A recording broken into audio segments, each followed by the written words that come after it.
If you make your bed every morning, you will have accomplished the first task of the day. It will give you a small sense of pride, and it will encourage you to do another task, and another, and another. And by the end of the day, that one task completed will have turned into many tasks completed. Making your bed will also reinforce the fact that the little things in life matter. If you can't do the little things right, you'll never be able to do the big things right. And if by chance you have a miserable day, you will come home to a bed that is made, that you made.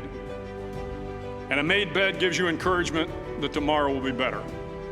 So if you want to change the world, start off by making your bed. During SEAL training, the students are all broken down into boat crews. Each crew is 7 students, 3 on each side of a small rubber boat, and 1 coxswain to help guide the dinghy. Every day your boat crew forms up on the beach and is instructed to get through the surf zone and paddle several miles down the coast. In the winter, the surf off San Diego can get to be 8 to 10 feet high, and it is exceedingly difficult to paddle through the plunging surf unless everyone digs in. Every paddle must be synchronized to the stroke count of the coxswain. Everyone must exert equal effort, or the boat will turn against the wave and be unceremoniously dumped back on the beach. For the boat to make it to its destination, everyone must paddle. You can't change the world alone. You will need some help. And to truly get from your starting point to your destination takes friends, colleagues, the goodwill of strangers, and a strong coxswain to guide you. If you want to change the world, find someone to help you paddle. Over a few weeks of difficult training, my SEAL class, which started with 150 men, was down to just 42. There were now 6 boat crews of 7 men each. I was in the boat with the tall guys, but the best boat crew we had was made up of the little guys, the Munchkin crew we called them. No one was over 5'5". The Munchkin boat crew had 1 American Indian, 1 African American, 1 Polish American, 1 Greek American, 1 Italian American, and 2 tough kids from the Midwest. They out-paddled, outran, and outswam all the other boat crews. The big men in the other boat crews would always make good-natured fun of the tiny little flippers the Munchkins put on their tiny little feet prior to every swim. But somehow these little guys from every corner of the nation and the world always had the last laugh, swimming faster than everyone and reaching the shore long before the rest of us. SEAL training was a great equalizer. Nothing mattered but your will to succeed, not your color, not your ethnic background, not your education, not your social status. If you want to change the world, measure a person by the size of their heart, not by the size of their flippers.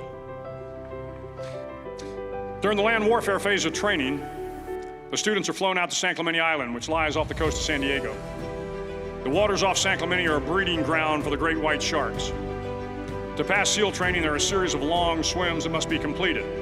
One is the night swim. Before the swim, the instructors joyfully brief the students on all the species of sharks that inhabit the waters off San Clemente. They assure you, however, that no student has ever been eaten by a shark, at least not that they can remember. But you are also taught that if a shark begins to circle your position, stand your ground. Do not swim away. Do not act afraid. And if the shark, hungry for a midnight snack, darts towards you, then summons up all your strength and punch him in the snout, and he will turn and swim away. There are a lot of sharks in the world. If you hope to complete the swim, you will have to deal with them. So if you want to change the world, don't back down from the sharks. If you want to change the world, you must be your very best in the darkest moments. The 9th week of training is referred to as Hell Week. It is 6 days of no sleep, constant physical and mental harassment, and 1 special day at the Mud Flats. The Mud Flats are an area between San Diego and Tijuana where the water runs off and creates the Tijuana Sloughs, a swampy patch of terrain where the mud will engulf you. It is on Wednesday of Hell Week that you paddle down to the Mud Flats and spend the next 15 hours trying to survive the freezing cold, the howling wind, and the incessant pressure to quit from the instructors. As the sun began to set that Wednesday evening, my training class, having committed some egregious infraction of the rules, was ordered into the mud. The mud consumed each man till there was nothing visible but our heads. The instructors told us we could leave the mud if only 5 men would quit. Only 5 men, just 5 men, and we could get out of the oppressive cold. Looking around the mud flat, it was apparent that some students were about to give up. It was still over 8 hours till the sun came up. 8 more hours of bone-chilling cold. The chattering teeth and the shivering moans of the trainees were so loud, it was hard to hear anything. And then one voice began to echo through the night. One voice raised in song. The song was terribly out of tune, but sung with great enthusiasm. One voice became 2, and 2 became 3, and before long, everyone in the class was singing. The instructors threatened us with more time in the mud if we kept up the singing, but the singing persisted, and somehow the mud seemed a little warmer, and the wind a little tamer, and the dawn not so far away. If I have learned anything in my time traveling the world, it is the power of hope. The power of one person, a Washington, a Lincoln, King, Mandela, and even a young girl from Pakistan, Malala. One person can change the world by giving people hope. So if you want to change the world, start singing when you're up to your neck in mud. Finally, in SEAL training, there's a bell. A brass bell that hangs in the center of the compound for all the students to see.